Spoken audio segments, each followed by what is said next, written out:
Choose your own adventure. So today, I'd love to present you with two options and a hybrid option for reality creation or dream creation or life creation or whatever you want to call that. My hope is this will create clarity on both the methods that are available and or that it helps you identify which method is the one that you tend to use or use the most, or which one you'd like to maybe use instead. So kind of like a choose your own adventure. Everyone has a different style of reality creation, and that's okay. Finding your own style and working from there is what's going to be the most effective thing for you. So let's look at them. So here they are. Number 1, shoot for the moon style. This one is for those of you who love big stretches and big wins, which sounds inspiring and feels inspiring too. It has kind of a busting through the tape at the end of a race vibes. It has Oscar speech vibes and like that's the flavor or style of this particular reality creation. This style also comes, though, with all the drama that it requires to feel that high drama ending, too, however. And that's not a bad thing. It's just something to be more aware of, that's all. It's not that it has to be that either. It's not that it has to be all dramatic. That can change. But it's just that your mind expects it to be. That's how we're pretty much all wired in our society, because nobody just strolls through the tape at the end of the race smoking a stogie and is like, cool, did I win? Yippee. They might, but it wouldn't be that fun or exciting if they did. So like you kind of negate the drama if you're going to be that chill about it. So there is an actual requirement in some ways for the struggle to feel that big winning feeling on some level. Again, it's not that it has to be that way, but your logical brain expects that, and you won't be able to just flip that switch instantly. So, questions to ask yourself if you are this style of reality creator, if you are a shoot for the moon style of reality creator, questions to ask yourself could be, 1, do I want that much drama in my life? 2, am I willing to own that it will be more of an uphill climb for me internally or externally if I am shooting for really big things? 3, do I enjoy this level of intensity?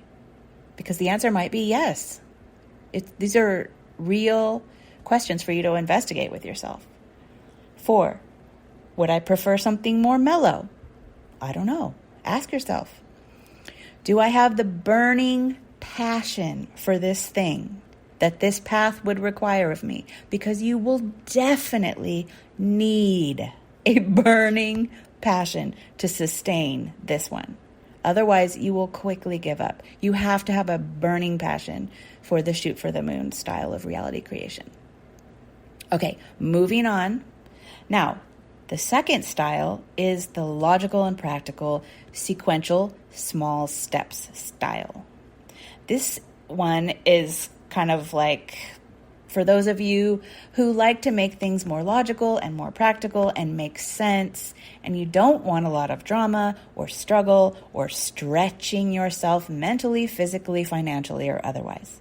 It has more of a cool and collected, I'll get there in due time vibes. It has a kind of start where you are and work your way up vibes. It is less exciting, maybe, because there is less inherent risk. And whenever there's less inherent risk, it's going to be less exciting, usually. But with that less risk comes more feelings of safety, obviously, which translates to more feelings of ease and a smoother transition, sans the drama. It works from where you are with what you have, and then it just moves from there. So with this style, when you reach your chosen destination, your aim, your goal, your dream, it's more like, yeah, of course I got here. It's normal feeling. It's not like a big running through the tape at the end of a race. It's not a big Oscar speech moment.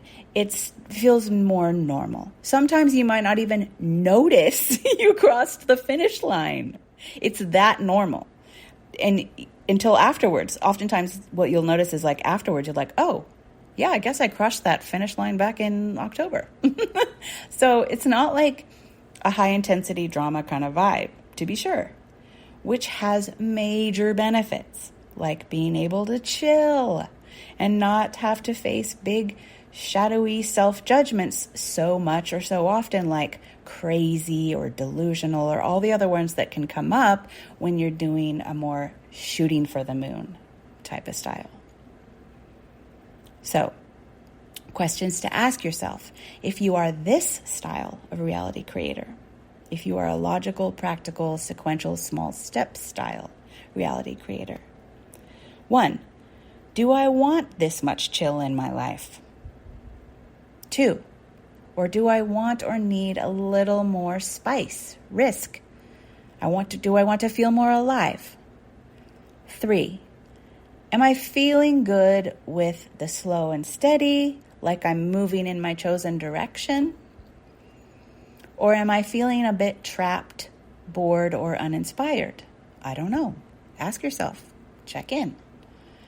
Am I feeling a bit pent up and limited by the logical and practical? Or does it still feel more supportive and full of ease to me? Which brings us to the third style, the hybrid style. This one is obviously a combination of the two, a mix of both the shoot for the moon and the more logical and practical sequential small steps. There are multiple ways that can look, however, and there are multiple mixes that could look like. Like it doesn't automatically mean a 50-50 mix. It could be a 70-30 mix or an 80-20 mix or a 50-60 mix. And you get to be your own mixologist and you get to decide which numbers you want to be higher. So I have discovered that I am definitely a hybrid style. And I thought that that's what made me so successful, actually, that my mix, because I both shoot for the moon and I love big wins, and I'm also very action-oriented to do the logical things that I feel called and know to do to get me there, the logical and practical things. I do both of those things. Working with my mind and working with my current logical beliefs along the way, but always questioning them and expanding them over time. 2, I thought that that's what made me so successful. However, that isn't true, that's what made me successful. What makes me successful is what I believe makes me successful. And the same is true for every human being. What makes us successful is what we believe makes us successful. And not what we want to believe, but what we actually believe, based on our own unique makeup as individuals with our own unique backgrounds and experience. And you can see this when you look out into the world very clearly. People do not arrive to their dreams in the same ways. They arrive to them in wildly different ways. And that's because they hold wildly different beliefs, preferences, and expectations about themselves and about the world, based on all those things. And that can always be shifted, so don't worry. That can always be shifted, and it always is shifting.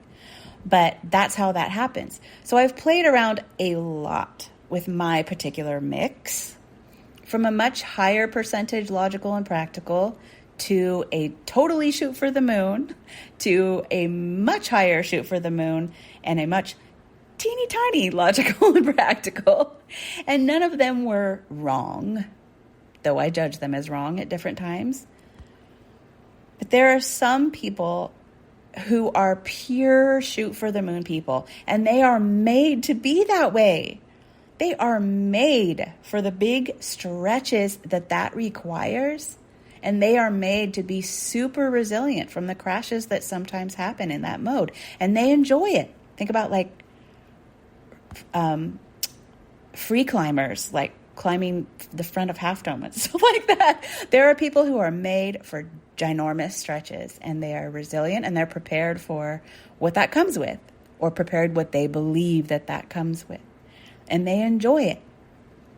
And vice versa. Some people are made for the one step at a time, right here, right now way of being. And they do incredible things from that way of being. They do some really shoot for the moon type of stuff, but with no big drama required. Because they're just doing it in the way that they believe that it needs to be done. And so it gets done eventually. So it's really about finding out what your style is. What's your style of reality creation? And then not judging yourself for that style. So questions to ask yourself if you are a hybrid style of reality creator. 1, what is my personal mix? 2, am I a higher percentage shoot for the moon or a higher percentage logical, practical, chill? What are those percentages? This is not a static number. Keep that in mind. It will probably be changing and shifting throughout your life. So don't get too attached to the number, but just it can be helpful to see where you're at right now. And once you see what that ratio is, ask yourself if you want to change it up. If you want to increase one side or the other as a way to infuse certain feelings. Like maybe you want to up your shoot for the moon side because it might infuse feelings of inspiration and excitement if you're feeling a little lackluster. Or upping your logical, practical, chill side might infuse feelings of stability and safety if that's what you're feeling like you need the most at this time. So follow what feels good. I would say that I'm probably currently a 70-30. 70 shoot for the moon, 30 logical and practical. I've been as high as like a 90-10, 90 shoot for the moon, 10 logical and practical, and as low as a 55-45. But I've never been higher on the logical practical side than on the shoot for the moon side, personally. I was born to be a star in some way, and part of me has always known it. It's why I sob at acceptance speeches and stuff. Some part of me knows that I'm here to be seen and to do big things. I just know that. Some part of me knows that. And as much as I've fought that over the years, and in as many ways as I've fought that and not been ready for it, I also deeply desired it. The missing piece all that time for me was simply that I needed to know that I get to determine how and when and for how much and where and all that around how I'm seen and when I'm seen and where I'm seen, that I get to make my own seenness on my own terms, in my own way that feels comfortable to me, because I definitely I'm not a center stage star, that kind of star, but I am a kind of a star that wants to be seen sometimes and then wants to go hide in the shadows for a long time and then wants to be seen but needs her shadow time. Like, I need my cave, I need my space, I need to get all those things that I need. So I set up my life to give me both, which has been great. So as soon as I realized I get to determine how big those big things are for me, because to some, my big things are small, and to others, my big things are huge, but they're just right for me. And before I knew that I had the power to do that, which was a gift of my logical and practical side, by the way, it was too scary to ever step into that knowing, because there was a lot that I did not want about being seen, and I did not yet know that I could just decide what I was letting in and what I wasn't, what I was going to do and what I wasn't, what I was going to allow and what I wouldn't. Now that I know that, I feel safer, and so I step out more. This might sound really arrogant to some of you, but there is part of you that knows that you are so valuable, that you will be positively swallowed up by people who are hungry for the thing that you've got, if you really let yourself be seen. This part of you is often buried by the part of you who doesn't know or believe that, and that part comes from your conditioning. But making sure that you know that you get to determine your own who, when, where, how much, on what terms is really vital for you. And P.S. Did you know that the word arrogant stems from the Latin verb arrogare? I don't know if I'm pronouncing that right, which means claiming for oneself. When I look at that as kind of an inner term versus an outer term on external things, I see that the claiming of feelings, of experiences, and of identities within oneself is a bold act indeed, an act of stepping into your power, claiming for yourself. And yes, that can also be seen as arrogant by some. There are a lot of ways that people can see us, and there are a lot of ways that people will see us. But what is most important is how we see ourselves. And that is what we experience in our reality. We experience how we see ourselves. Okay, so I went off on a tangent there, but it's all related, trust me. Yeah, that's it for today. So feel free to share with me your reality creation type or your mix number once you find it. I'd love to hear it. And have fun choosing your adventure ahead. Bye. Oh, and if you'd like some help with that, you know where to find me. sunnychapman.com/work-with-me.